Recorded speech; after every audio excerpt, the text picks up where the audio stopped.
नौजवान साथियों ने उत्साह के साथ जो स्वागत किया है, मैं भी अपनी तरफ से दोनों हाथ जोड़कर सर झुकाकर आप सबको प्रणाम करता हूं।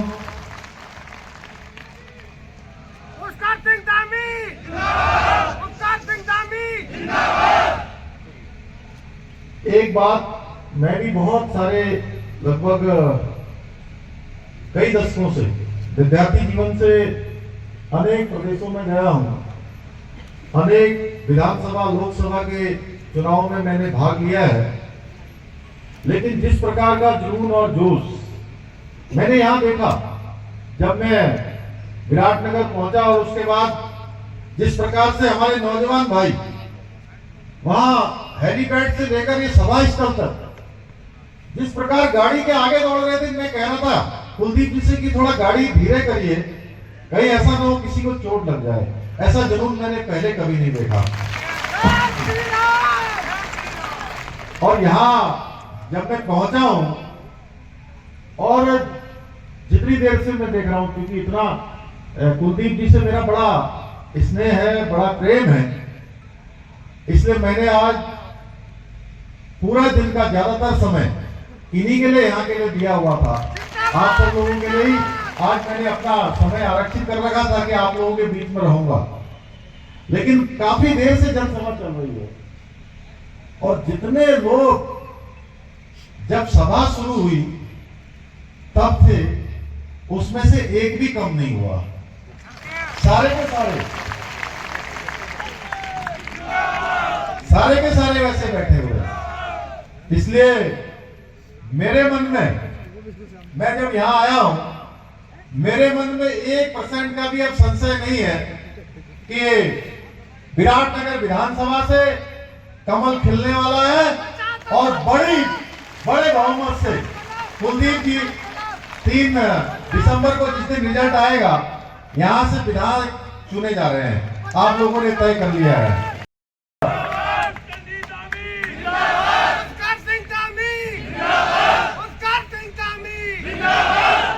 विराटनगर का जो ऐतिहासिक पौराणिक जो महत्व है, वो पूरे भारतवर्ष के लोग, दुनिया के लोग जानते हैं। जिस भूमि से भगवान कृष्ण का भी संबंध है, और ये वही विराटनगर में अभी पूछ रहा था कुलदीप जी से जब गाड़ी में आ रहा था, कि जहां पूरी कौरवों की फौज को अर्जुन ने अकेले पांडवों ने परास्त कर दिया था।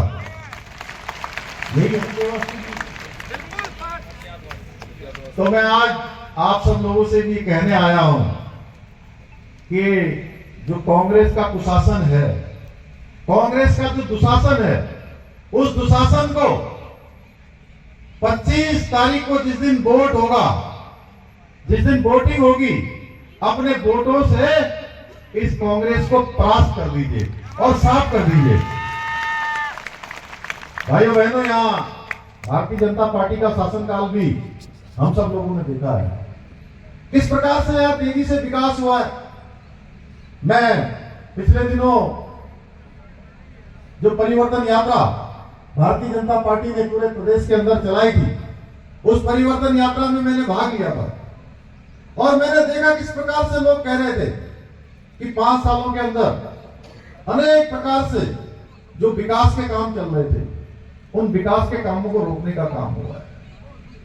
हमारे प्रधानमंत्री आदरणीय मोदी जी जो दिल्ली से पैसा भेज रहे थे यहाँ के विकास के लिए, यहाँ के बिजली के लिए, यहाँ के पानी के लिए, यहाँ के स्वास्थ्य के लिए, यहाँ के किसान भाइयों की सिंचाई के लिए, यहाँ की सड़कों के लिए, वो सारा का सारा पैसा आप सब तक नहीं पहुंचने दिया है, बीच में ही रोक दिया।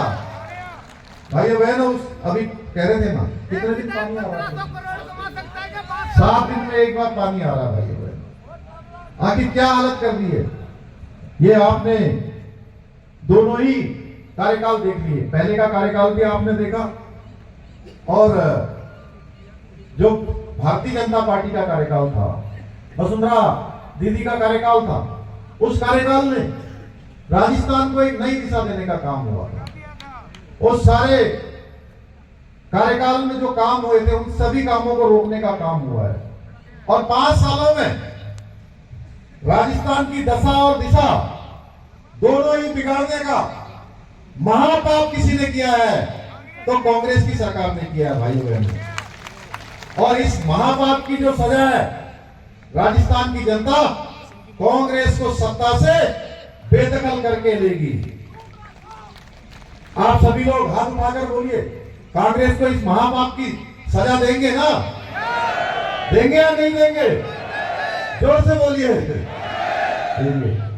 भाइयों बहनों, हम सभी जानते हैं हमारे देश के यशस्वी प्रधानमंत्री मोदी जी के नेतृत्व में जब से वो देश के प्रधानमंत्री बने हैं, पूरी दुनिया के अंदर भारत का मान सम्मान और स्वाभिमान बढ़ा है। भारत की पहचान बढ़ी है। वैश्विक रूप से भारत के प्रति दुनिया के मन में एक विश्वास का भाव पैदा हुआ है। अभी पिछले दिनों में इंग्लैंड की यात्रा पर गया था और वहां के बहुत सारे मंत्रियों से मुझे मिलने का अवसर प्राप्त हुआ। और वो सारे के सारे मंत्री भाइयों बहनों जब भारत की चर्चा कर रहे थे, हमारे प्रधानमंत्री जी की प्रशंसा कर रहे थे, तो एक भारतवासी होने के नाते केवल मेरा ही सीना चौड़ा नहीं हो रहा था, मैं समझता हूं कि भारत के 140 करोड़ लोगों का सीना चौड़ा होता है, जो दुनिया के ऐसे दोस्त जिन्होंने कई वर्षों तक हम पर राज किया, जिन अंग्रेजों का शासन रहा, उन अंग्रेजों के मंत्री, उन देशों के शासक आज भारत की प्रशंसा कर रहे हैं। यह नया भारत जो हमारे प्रधानमंत्री मोदी जी के नेतृत्व में बना है। अभी अभी G20 हुआ, G20 जिसमें दुनिया के 20 प्रमुख देशों ने भाग लिया, 9 इनवाइटी देशों ने भाग लिया। और इस G20 में जो भारत के अनेकों शहरों में हमारे विदेशी मेहमान गए, उन्होंने पूरे भारत को देखा। जिस प्रकार से भारत की प्रगति हो रही है, आज दुनिया मानती है कि भारत तेजी से प्रगति कर रहा है। भारत का लोहा एक नहीं अनेकों बार दुनिया के लोगों ने माना।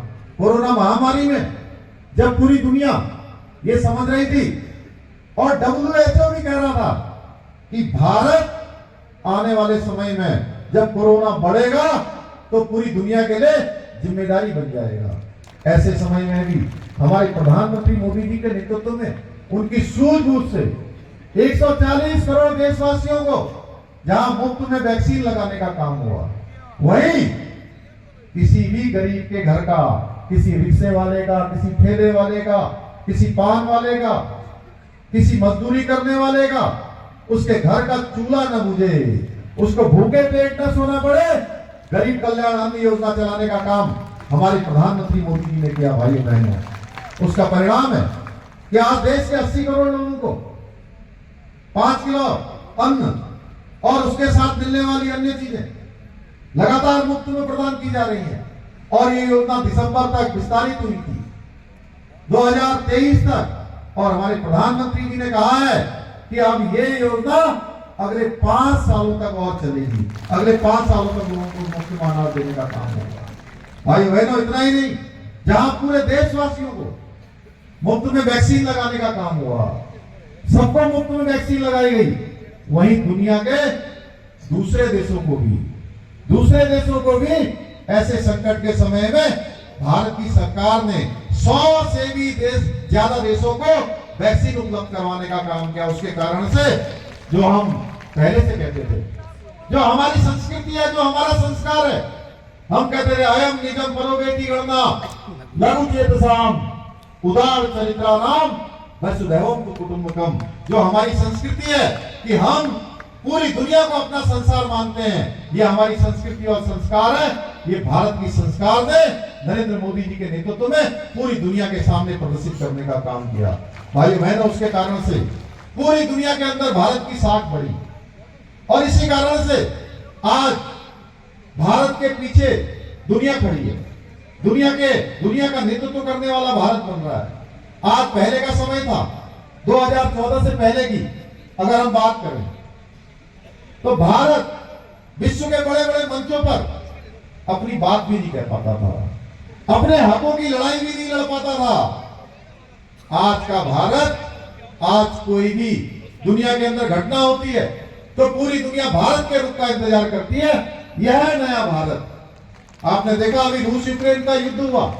रूस यूक्रेन के युद्ध के समय में जब हमारे देश के बच्चे वहां फंस गए थे यूक्रेन में, मैं समझता हूं उत्तराखंड के बच्चे भी फंसे थे, हमारे राजस्थान के बच्चे भी होंगे वहां जो पढ़ने गए होंगे, विराटनगर के भी होंगे, पावटा के भी होंगे, लेकिन उन सारे बच्चों को लाने के लिए हमारे प्रधानमंत्री मोदी जी ने जब रूस और यूक्रेन दोनों के ही राष्ट्राध्यक्षों को फोन किया और 4 घंटे तक युद्ध विराम हो गया, सारे के सारे बच्चे हमारे भारत को निकल कर आ गए। इतना ही नहीं, जहां भारत के बच्चे तो बाहर आए जो हमको रात दिन गाली देने का काम करते हैं, हमारे यहाँ आतंकवाद बढ़ाते हैं, अलगाववाद बढ़ाते हैं, जिहाद को बढ़ाने का काम करते हैं। ऐसे देशों के बच्चों को भी यूक्रेन की सीमा से बाहर आने के लिए अपने कंधों पर भारत का तिरंगा लेना पड़ा। भाइयों बहनों, भारत का तिरंगा लेकर वह भी जो है वहां उस देश से निकले। यह है नया भारत, तेजी से आगे बढ़ रहा है। 2014 से लेकर 19 तक आवश्यकताओं को पूरा करने का समय था और 2019 से 2024 तक का जो हमारे देश की आकांक्षाएं थी, अपेक्षाएं थी, उनको पूरी करने का एक कालखंड था। और 2024 से 2029 तक का जो समय है, हमारे प्रधानमंत्री मोदी जी ने कहा है कि 2027 आते आते जो आज हमारे देश की अर्थव्यवस्था, जो आज 5वें नंबर की अर्थव्यवस्था हो गई 11वें नंबर से, आने वाले समय में वो 3रे नंबर की अर्थव्यवस्था हमारी स्थापित हो जाएगी और भारत विश्व गुरु बनने के मार्ग पर प्रशस्त होगा। भाइयों बहनों, आज खुद का अस्तित्व बचाने के लिए कांग्रेस छोटे छोटे दलों का सहारा ढूंढ रही है, छोटे छोटे दलों से गठबंधन कर रही है। ये छोटे छोटे दलों की बिखरी हुई ताकत के भरोसे फिर से अपनी जिंदगी ढूंढ रही है। ये मिलावट की सरकार बनाने के लिए नहीं, बल्कि कांग्रेस को जीवित करने के लिए काम हो रहा है। इस महामिलावट का हिस्सा कौन लोग हैं?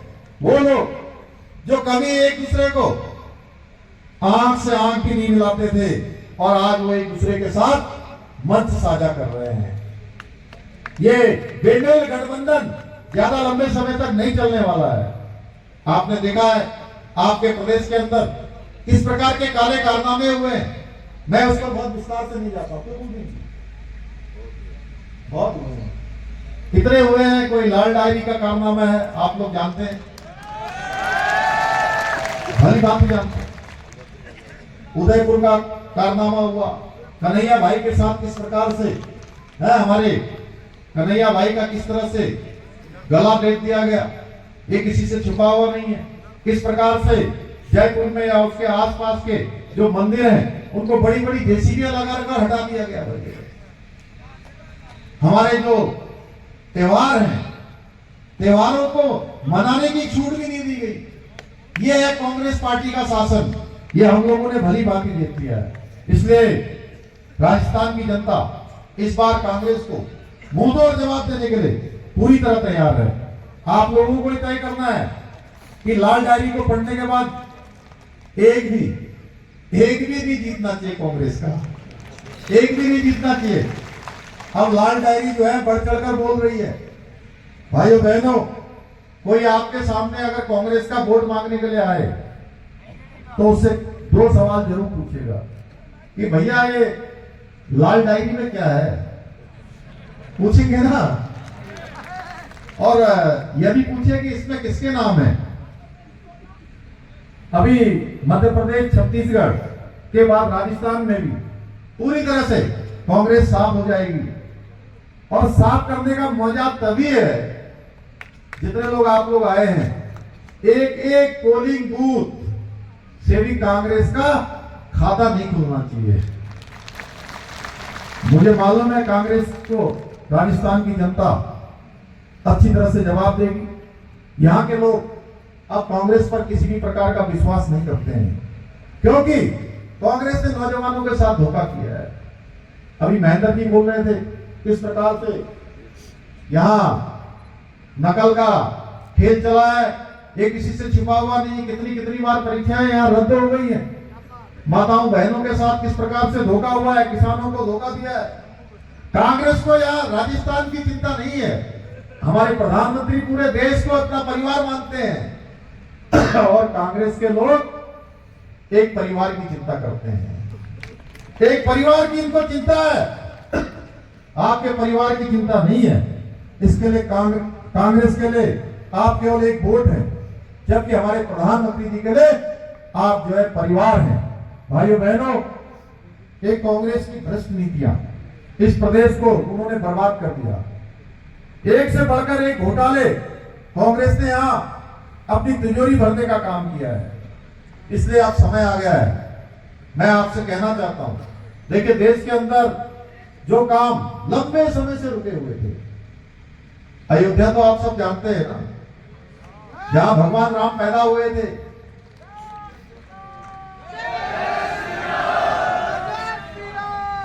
देश का हर राम भक्त और देश का राष्ट्र भक्त हमेशा से चाहता था कि अयोध्या के अंदर जहां भगवान राम पैदा हुए वहां भगवान राम का भव्य और दिव्य मंदिर बनना चाहिए। और ये काम पूरा हुआ हमारे देश के यशस्वी प्रधानमंत्री मोदी जी के नेतृत्व में। वहां जल्दी भगवान राम लला विराजमान होने वाले हैं। भाइयों बहनों, कश्मीर के अंदर धारा 370 समाप्त होना चाहिए। ये मांग लंबे समय से थी, क्योंकि इस कांग्रेस ने हमेशा देश के साथ तुष्टीकरण किया, देश के अंदर समझौते किए। कश्मीर के अंदर से धारा 370 समाप्त करने का काम भी किसी ने किया तो भारत मां के लाल नरेंद्र भाई मोदी ने किया। भाइयों बहनों,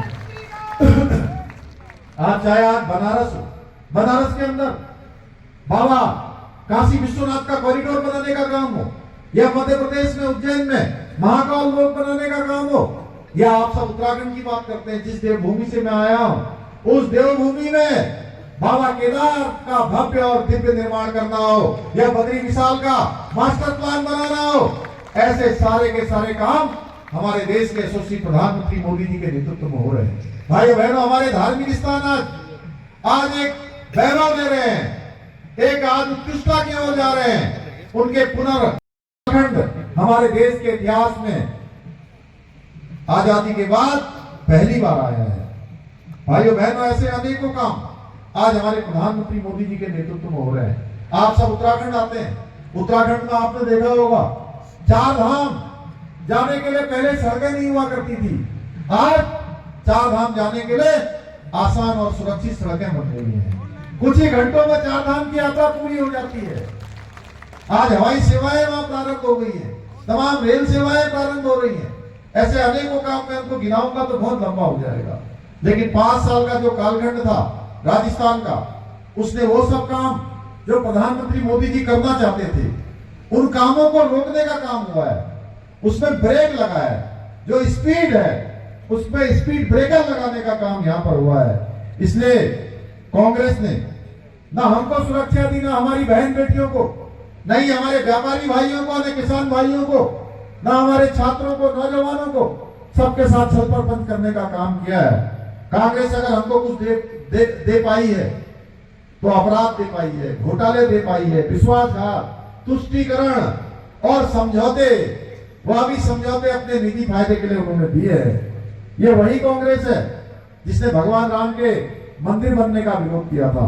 यही वही कांग्रेस है, आपने देखा होगा, पिछले दिन आपने अखबारों में पढ़ा होगा, टेलीविजन पर देखा होगा, जब कांग्रेस के लोग सनातन धर्म को, जिसको यहाँ पर अभी हमारे कुलदीप जी कर रहे थे, 36 कौमें यहाँ पर रहती है, 36 कौमों का एक परिवार यहाँ रहता है।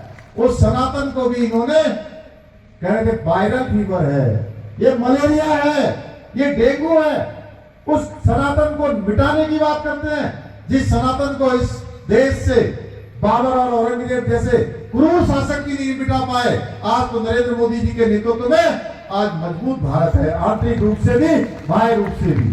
भाइयों बहनों, इन्होंने हमेशा तुष्टीकरण किया है और केवल वोटों के लिए किया है। मैं उस पर बहुत जाना नहीं चाहता। इन्होंने विशेषी ताकतों के साथ मिलकर हमेशा षड्यंत्र करने का काम किया है, और कई बार तो यह हो रहा है कि आज कांग्रेस के लोग, उनके नेतागण बहुत बार मोदी जी की बुराई करते करते, मोदी जी की बुराई करते करते, या मोदी जी जो देश के लिए काम कर रहे हैं वो भारत की ही बुराई करने लग जा रहे हैं, देश की बुराई करने लग जा रहे हैं। उनकी समझ में ही नहीं आ रहा है कि आखिर देश से बड़ा कुछ नहीं होता है। इनके लिए राजनीति सब कुछ होती है, जबकि मोदी जी एक मंत्र पर काम करते हैं, सबका साथ, सबका विकास, सबका विश्वास और सबका प्रयास। सबसे पहले देश है उनके लिए, और वो देश को आगे बढ़ाने का काम कर रहे हैं भाइयों बहनों। इसलिए इस पार्टी को वोट देने का कोई भी जो है समझदार व्यक्ति अब कांग्रेस को वोट नहीं करेगा। ऐसी पार्टी जिन्होंने हमारे त्योहारों पर रोक लगाई, हटा दीजिए ऐसी पार्टी को, इनकी जमानत जब्त करवा दीजिए। जो हमको सुरक्षा नहीं दे सकते, जमानत जब्त करवा दीजिए ऐसे नेताओं को जो आपके धर्म से घृणा करते हो, आपसे घृणा करते हो। आज मोदी जी के नेतृत्व में भारत विश्व गुरु बन रहा है। भारत की जो ख्याति है पूरी दुनिया के अंदर बज रही है। हम सबका कर्तव्य बनता है कि इस विकास यात्रा को आगे बढ़ाना है, इसका सहभागी बनना है। कैसे बनेंगे? आपका एक एक वोट और भाई कुलदीप को मिलने वाला एक एक वोट सीधे मोदी जी को मजबूत करेगा। आपका एक वोट भारत को महाशक्ति बनाएगा, भारत को विश्व गुरु के पद पर आगे बढ़ाएगा। आपका एक वोट भारत के भविष्य को सुरक्षित बनाएगा। आइए भारत की इस विकास यात्रा में शामिल होकर मोदी जी को मजबूत बनाने का काम हम सबको करना है। मैं आज आप सबसे यह भी कहने आया हूं भाइयों बहनों, पिछले साल उत्तराखंड का चुनाव हुआ और उत्तराखंड के चुनाव में भी वहां तमाम प्रकार से प्रिडिक्शन किए जा रहे थे, लेकिन जब चुनाव का परिणाम आया उत्तराखंड की जनता ने 2/3 बहुमत से डबल इंजन की सरकार बनाई। और डबल इंजन की सरकार क्यों चाहिए? डबल इंजन की सरकार इसलिए चाहिए कि जो प्रदेश की जरूरत है, जो मेरे राजस्थान की जरूरत है, हमारे विराटनगर की जरूरत है, पावटा की जरूरत है, वो वहां दिल्ली में बैठे हुए लोग ठीक प्रकार से समझें और दिल्ली केंद्र की सरकार प्रदेश की जरूरत को अपनी प्राथमिकता मिले। इसलिए जहां जहां भी डबल इंजन है, अगर ये 4 धाम ऑल वेदर रोडें उत्तराखंड के अंदर बन रही है तो इसलिए बनी है क्योंकि वहां डबल इंजन है, दोनों सरकार एक जैसी हैं, इसलिए वहां तेजी से विकास हुआ है। आज जितने भी राज्य आप देख लीजिए, उत्तर प्रदेश के अंदर काम हो रहे हैं, उसका भी कारण है वहां भी डबल इंजन लगा हुआ है। इसलिए मुझे पूरा विश्वास है कि आप के विकास कामों को आगे बढ़ाने के लिए, यहाँ की विकास यात्रा को तेजी से दौड़ाने के लिए आप सब लोग यहाँ का एक एक वोट आप जो है भारतीय जनता पार्टी को देंगे, भाई कुलदीप जी को देंगे। मेरा बड़ा स्नेह इनसे है और मैंने बहुत सालों से मैं कुलदीप जी को जानता हूं। कुलदीप भाई, इनके अंदर किसी प्रकार का बनावटीपन नहीं है, एक सादा सरल, और आप सबके बीच का जो नेतृत्व होता है, कहते हैं नेता कैसा होना चाहिए भाई, नेता ऐसा नहीं होना चाहिए कि जो आपके साथ बैठ भी न सके, आपसे बात भी न कर सके, आपकी जैसी जो आपके मन में चल रहा है उसको समझ भी न सके, आपके दुख दर्द को बांट भी न सके। ऐसा नेता नहीं होना चाहिए। नेता होना चाहिए अपनों के बीच से अपनों का जैसा, और ऐसा नेता आपको, ऐसा कार्यकर्ता, ऐसा नेता आपके सामने भारतीय जनता पार्टी ने, मुझे पता है भारतीय जनता पार्टी के नेतृत्व ने इस मांग को बहुत शिद्दत से महसूस किया, इसलिए आपकी सेवा करने के लिए इनको यहाँ पर खड़ा किया है। और निश्चित रूप से इनका भविष्य आने वाले समय में बहुत उज्जवल भविष्य है। लेकिन आप सबसे मैं कहना चाहता हूं कि आप सब लोगों को पूरा जोर लगाना है, पूरा जोर लगाना है। मैं देख रहा हूं कि पूरा भाजपा में ही यहाँ हो गया है, सब लोग कह रहे हैं कि कुलदीप जी को जिताएंगे। सारे समाज के लोगों ने मुझे जब यहाँ पर स्वागत करने के लिए मेरा आए थे तो मेरे कान में सभी कह रहे थे कि हमारे समाज के सारे वोट इनको जा रहे हैं, मेरे समाज के सारे वोट भारतीय जनता पार्टी को जा रहे हैं। लेकिन फिर भी मैं आपसे कहना चाहता हूं, देखिए अभी हमने दिवाली मनाई है, अभी दिवाली मनाई है ना, कितने दिन हुए आप दिवाली के? 5 दिन हुए हैं। एक दूसरी दिवाली हमको 3 तारीख को भी मनानी है। और आप जानते हैं लक्ष्मी जी किसमें आती है? लक्ष्मी जी न हाथी में आती हैं, न साइकिल में आती हैं, न किसी और में आती हैं, हाथ के पंजे में तो बिल्कुल नहीं आती हैं। लक्ष्मी जी आती है कमल के फूल में, तो कमल का फूल खिलाना है। और 25 तारीख को जब मतदान वाले दिन आपके जानने वाले, पहचानने वाले, नातेदार, रिश्तेदार, जिनको भी आप जानते हैं, पटीदार, सबको कहिएगा कि पहले मतदान फिर जलपान। क्या पहले मतदान करेंगे ना? पहले मतदान। और वोटिंग करने जाएंगे तो कौन सा निशान? अभी तो कागज आया, बैलेट पेपर आ गया, दूसरे नंबर पर है ना? कौन से नंबर पर है? 2 नंबर पर विक्ट्री भी है। तो 2 नंबर वाला जो कमल के फूल वाला बटन है, वो बटन सबसे खुद तो दबाना ही दबाना है, सबसे इतनी बार दबवाना है, बार बार दबवाना है, दबाते जाइए, दबाते जाइए, दबाते जाइए। और शाम को 6 बजे जब वोटिंग बंद हो तो कमल का जो बटन है ना, वो अंदर चला जाना चाहिए। और जब 3 तारीख को जब बक्से खुले, यानी कि ईवीएम मशीन खुले, तो ईवीएम मशीन में से कमल ही कमल निकले, कमल ही कमल निकले, कमल की लड़ियां ही लड़ियां निकले। और एक दिवाली हमारी 3 दिसंबर को होगी, जब कुलदीप जी 50,000 कह रहे थे, 50,000 वोटों से आप लोग जिता देंगे। और वहां जयपुर में भारतीय जनता पार्टी की सरकार बन जाएगी, डबल इंजन लग जाएगा। आपके यहाँ भी इंजन चलेगा, जयपुर में भी इंजन चलेगा, और दिल्ली से मोदी जी का इंजन चल ही रहा है। डबल ताकत से इस क्षेत्र का विकास होगा। जो रुके हुए काम है वो सब आगे बढ़ेंगे। आप सबसे मैं यही निवेदन करने के लिए आप सबके बीच में आया हूं। आप सबका बहुत बहुत धन्यवाद। जय हिंद, जय भारत, भारत माता की, भारत माता की, भारत माता की।